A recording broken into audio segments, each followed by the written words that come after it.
사랑하는 남녀가 사랑의 결실을 맺기 위해서는 결혼이라는 것을 합니다. 그런데 둘 사이에 사랑만 하다가 결혼을 하려고 하면은 생각하지 못한 다양한 구체적인 일들에 봉착하게 됩니다. 이때 가장 현실적이기도 하고 구체적이기도 한 것은 결혼과 관련된 비용의 문제일 것입니다. 대부분 결혼 당사자들은 이 비용의 문제 앞에서 첫 번째 시험대를 통과해야 하고 어떻게든지 이해의 폭을 넓혀야 결혼이 성사되는 것이죠.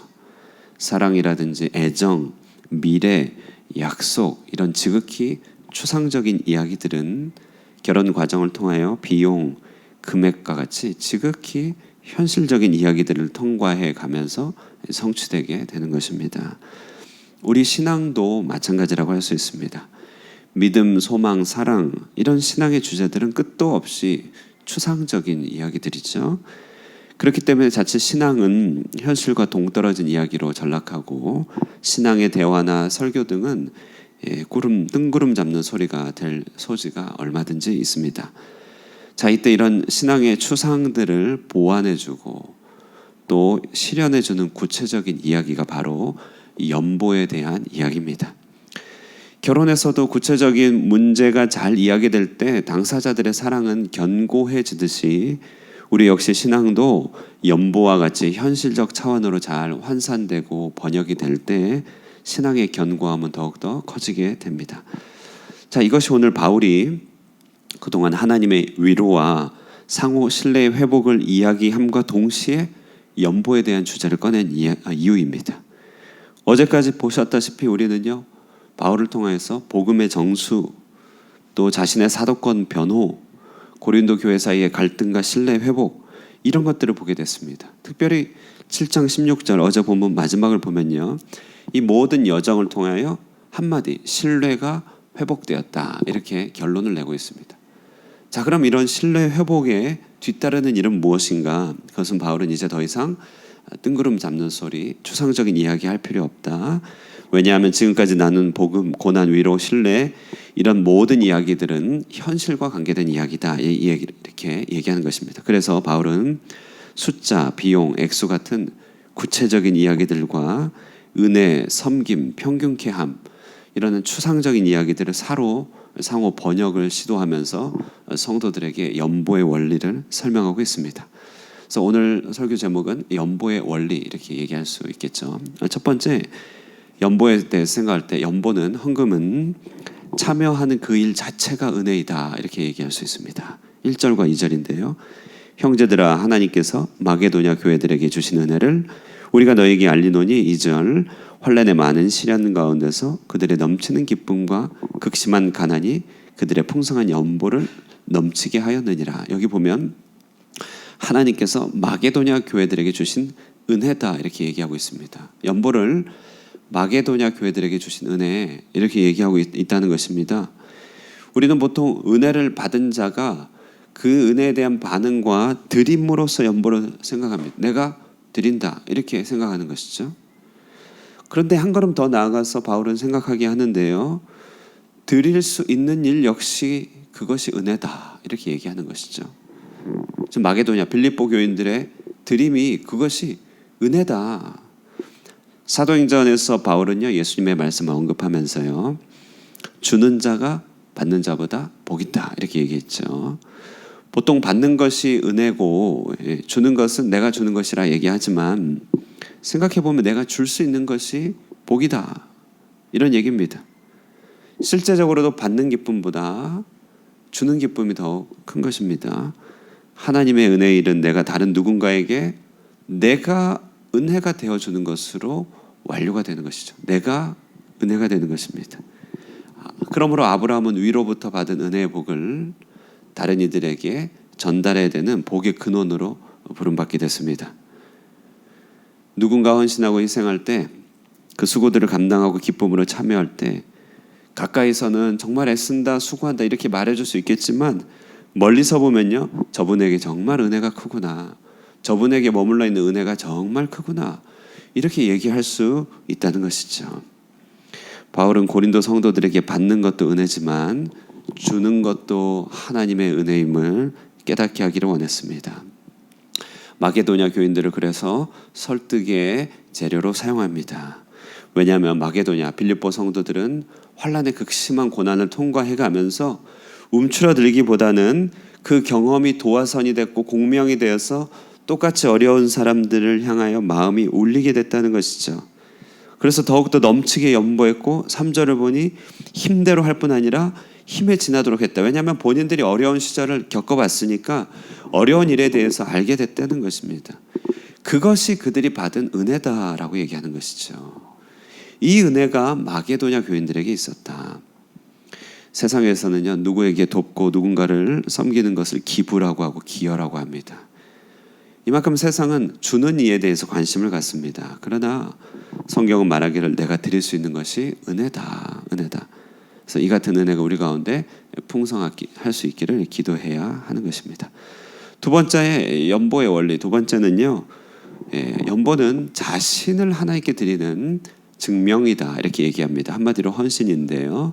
4절 5절 보시면 이 은혜와 성도 섬기는 일에 참여함에 대하여 우리에게 간절히 구하니 우리가 바라던 것뿐 아니라 그들이 먼저 자신을 주께 드리고 또 하나님의 뜻을 따라 우리에게 주었도다. 연보에서 마게도냐인들이 자기를 먼저 드렸다 이렇게 얘기를 하고 있습니다.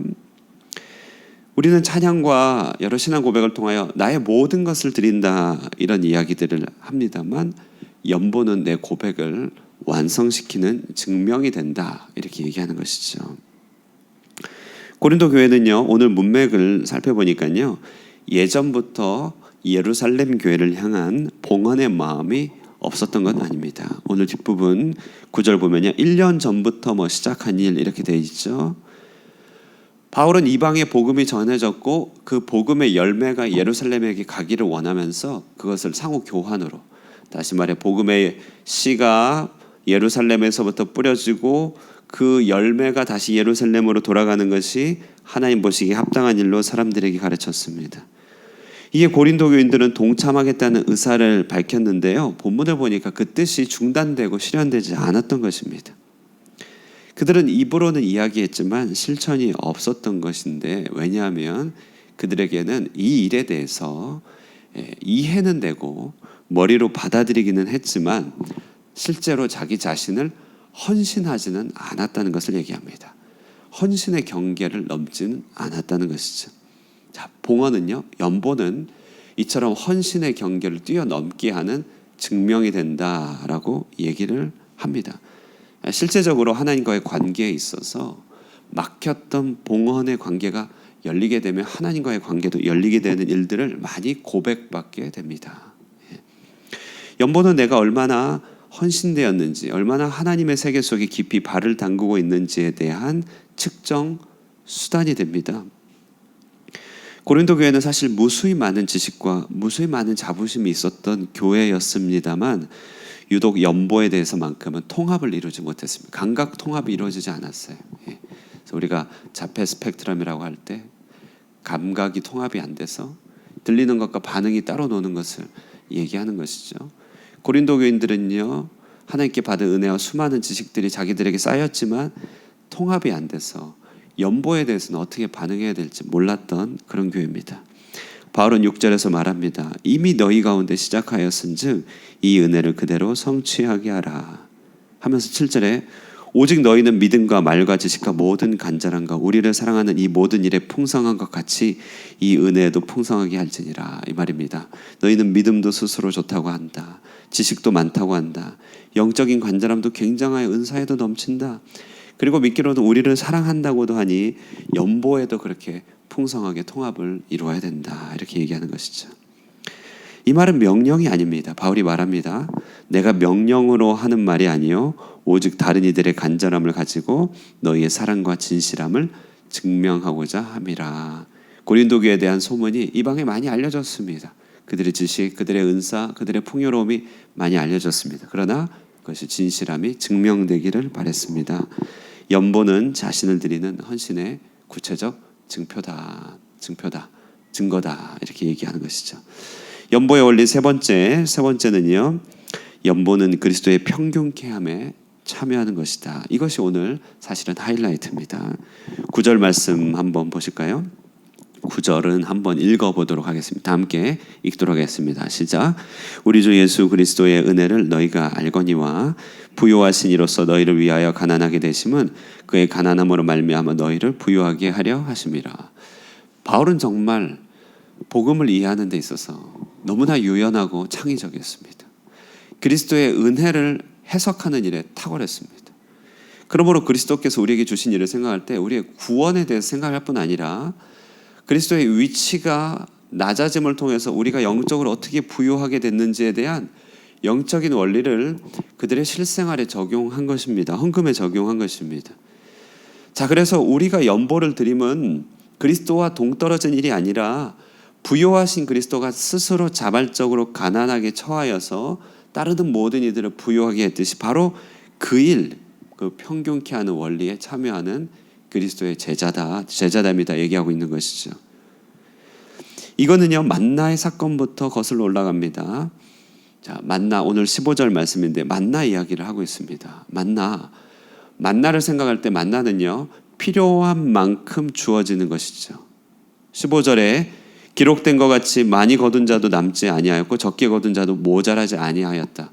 식구가 많으면 필요한 만큼 많이 거둘 수 있고 적으면 적게 거둘 수 있지만 중요한 것은 필요 이상의 거두는 것은 다 무익하게 된 것이 만납니다.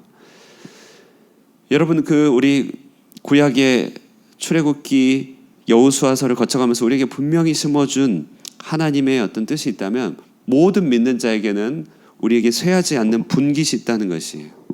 기업의 분량, 분깃이 다 있습니다. 이것은 우리의 힘으로 얻는 것도 아니고 능으로 취하는 것도 아니고 하나님께서 각자에게 주신 그만큼의 분깃이 다 있습니다. 이것은 영적인 기업이기도 하고 이 땅에서 환산된 기업이기도 합니다. 어쨌든 우리에게는 다 뺏기지 않는 기업의 분량이 있습니다. 자, 그러나 현실에서는 이 기업의 분깃대로 다 받는 건 아니라 덜어는 분깃 이상의 것을 받게도 하시고 덜어는 분깃보다 덜 받게도 하시는 것이 현실이라는 것이죠. 현실은 어쩔 수 없는 영역이 있습니다. 자, 그런데요, 이 같은 상황을 만나의 원리에서 보면 분깃 이상의 것을 거두어 가는 사람은 그것은 자신의 필요 이상의 것이 쌓이게 될 때는 영적으로 그것은 무익한 것이 되는 것이고, 분깃보다 못 거둔 자들은 하나님에 의하여 채워질 약속을 얻게 되는 것이죠. 자, 그러면 그리스도 안에 있는 이 두 존재는 어떻게 되어야 되느냐?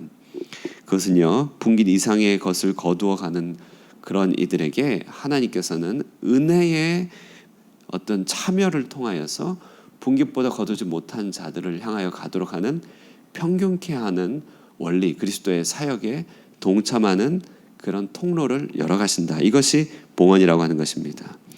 그러므로 덜 거둔 자, 모자라게 거둔 자, 여러 이유들로 적게 거둘 수밖에 없는 이 현실에 적게 거둔 이 분깃의 사람들은요, 남은 자의 분량이 그들에게 가게 될 때 바로 그들의 분깃에 따라 주어진 만나가 되더라는 것입니다. 자, 이것은요, 공평과 정의의 시대 정신을 말하는 오늘날의 주장에 비추어 봤을 때 엄청나게 앞선 사상입니다. 그 당시 노예제라든지 그 당시 어떤 사적 소유 재산 제도에 비추어 봤을 때도요, 바울의 이런 이야기들은요, 정말 혁명적인 사회복지적인 발언입니다. 근데 우리가 사회복지 얘기하니까 너무 세속의 관점으로 생각하지만 바울은 그것을 일일이 그리스도의 신학으로 풀어내고 있습니다. 이 같은 일은 공평과 정의의 시대 정신에 너무나 앞서가는 일이고 우리에게 하나님께서 주신 은혜가 어떻게 펼쳐지게 되는지를 보여주는 구체적 사례가 된다는 것이죠.